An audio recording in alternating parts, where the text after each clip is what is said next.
Surprising upsets and dramatic comebacks. Week 4, it delivered. I'm Mike Yam, and here's what we learned. He sticks it out, and it slips out of his hand. Unbelievable.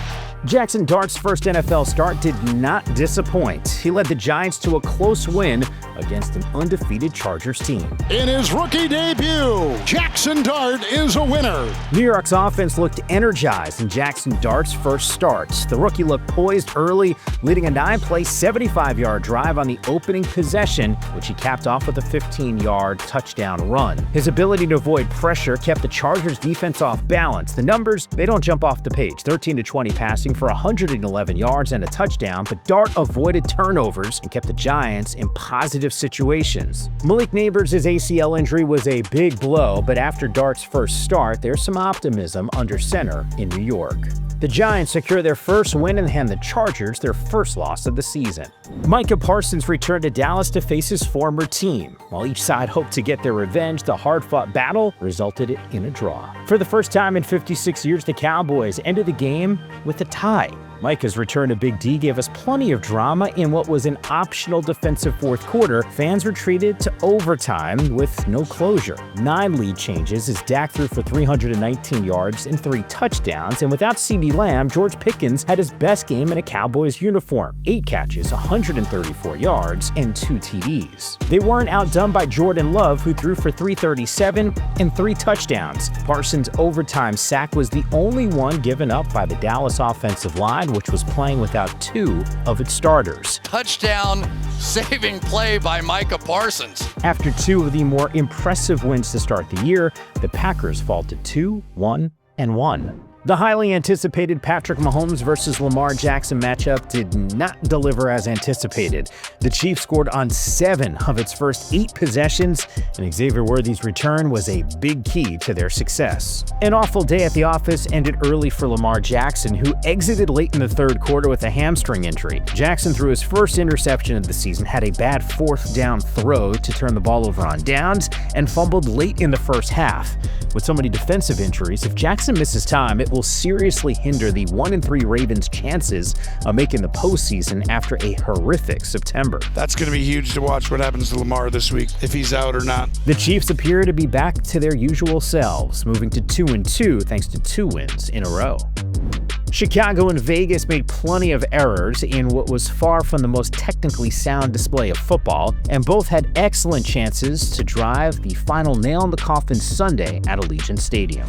Those waiting for Ashton Jeanty to live up to those sky-high rookie season expectations finally got what they wanted. He rushed 21 times for 138 yards and a touchdown, plus he had 2 receiving touchdowns. But Vegas' 4 turnovers, which also included a Jeanty fumble, allowed the Bears to hang around, a strangely conservative approach that preceded Daniel Carlson's 54-yard field goal attempt in the final minute only added to the regrettable decisions that doomed the Raiders. And agony down on that Vegas sideline. In the end, the Bears refused to back down, and they come away with a close 25-24 win over the Raiders.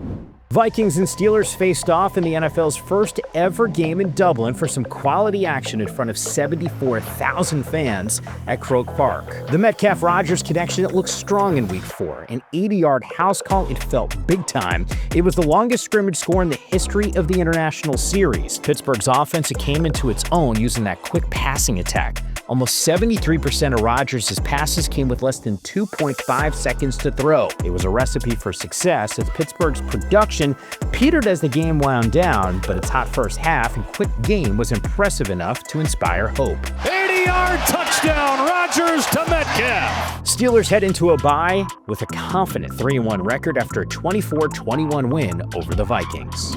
The Cardiac Bucks couldn't pull off another close finish this week. Eagles, up 24-6 at half, had to hang on for dear life for the win. This game likely meant a lot to the Eagles, whose only definitive loss last season was in Tampa. For 30-plus minutes, they looked like the better team. The Bucks scored touchdowns on 77 and 72-yard drives and a 58-yard field goal to make it a 1-score game late before Philadelphia's defense earned a late 4th down stop. It was a nail-biter for almost the entire second half, off right down to the intentional safety they took as time ran out. And Philadelphia is 4-0. The conditions were entirely unfriendly, but the Eagles found a way to finish it off and advance to 4-0. The Colts had few answers for the Rams offense in key moments on Sunday. Matthew Stafford and Puka Nacua, those guys stole the show.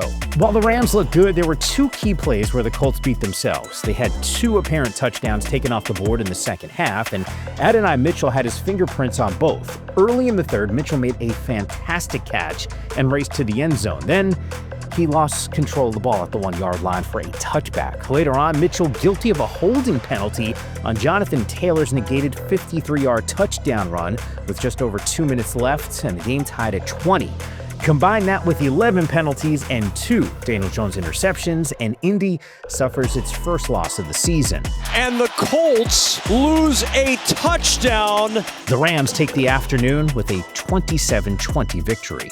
The Jags defense ruined Brock Purdy's return with an eye-opening 4-takeaway performance in San Francisco. This one should put the league on notice. Jacksonville's defensive line absolutely dominated. Dennis Gardeck began the turnover parade with a brilliant strip early in the second quarter before Devin Lloyd picked off Purdy on San Francisco's next possession.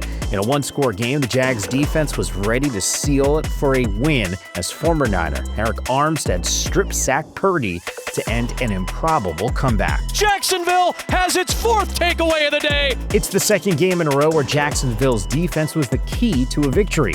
They've now produced at least 3 takeaways in each of the first 4 games, and that's led to a 3-1 record.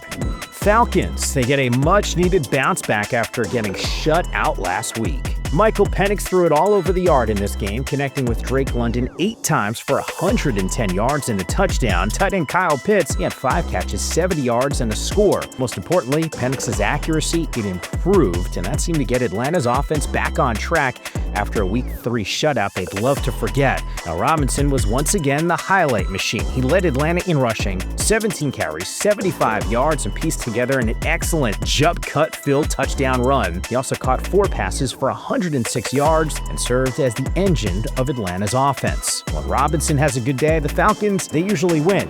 He was stellar on Sunday. Bajan with the mustard. Touchdown. Week 3 showed some promise for the Falcons and question marks for the Commanders as they await Jaden Daniels' return. There was a slight scare in Buffalo as the winless Saints pushed for a road upset, but that's until Josh Allen single-handedly took over in the fourth quarter. After the Saints pulled within 2 points with 9 minutes to go, the Bills were faced with a crucial 3rd and 5 at midfield, and that made for a make-or-break moment. New Orleans' pass rush breathing down his neck, Josh Allen escaped the pocket and rumbled 27 yards on the play that jolted Highmark Stadium into a frenzy. His 28-yard touchdown at Dalton Kincaid on the very next play allowed the Bills to pull away to make it a 2-score game. Wide open Kincaid! Touchdown! It was an improved outing for the Saints following last week's blowout, but they're still searching for their first win heading into Week 5. Detroit avoided a letdown following a big Monday Night Football victory in Baltimore by dominating the Browns at home. Aiden Hutchinson was a demon off the edge, generating 2 sacks, a forced fumble, 4 quarterback hits, 9 pressures, 4 quick pressures, and 2 tackles for a loss. His .75-second get-off was no match for Cleveland's tackles. Now, the Browns' offense is in an ugly operation right now, largely in part to poor blocking, but the veteran quarterback Joe Flacco, well, he was just 47.1% on 34 attempts. The question is, how long will Kevin Stefanski stick with Flacco? If I'm watching as a Browns fan or a player, it almost looks like they've given up. With the Browns now at 1-3, will we see what rookie Dylan Gabriel can bring to the table? The Texans bounced back last week with a shutout at home. After a sluggish first half, the Texans made it into the end zone on their first 3 possessions of the second half, including a red zone score that put the game out of reach. The biggest change was the increased workload for running back Woody Marks, who had 12 carries entering Sunday, but 9 by the half. He finished with 119 yards from scrimmage and 2 scores. This was the best version of their offense we've seen so far this year. Woody Marks, second touchdown of the game. The Texans finally notch a win and advance to 1-3 while the Titans remain winless. Houston takes this one 26-0. Those who've watched the Patriots in their first month of 2025 might have sensed a performance like this one was near, especially when considering the opponent. New England came out with an attitude and did not back down after giving up an opening drive touchdown, promptly outscoring Carolina 42-0 over the next 53 minutes. A Marcus Jones 87-yard punt return touchdown served as the spark that fired up the Pats. Drake May was sharp as a passer, finally turning to Stephon Diggs consistently for big gains and used his legs to score a touchdown in a game that took on head coach Mike Vrabel's identity on both sides of the ball. Drake May, he can run it, he can throw it, and it's on display right now for the Patriots. The Patriots get a much-needed win with a dominant 42-13 victory over the Panthers.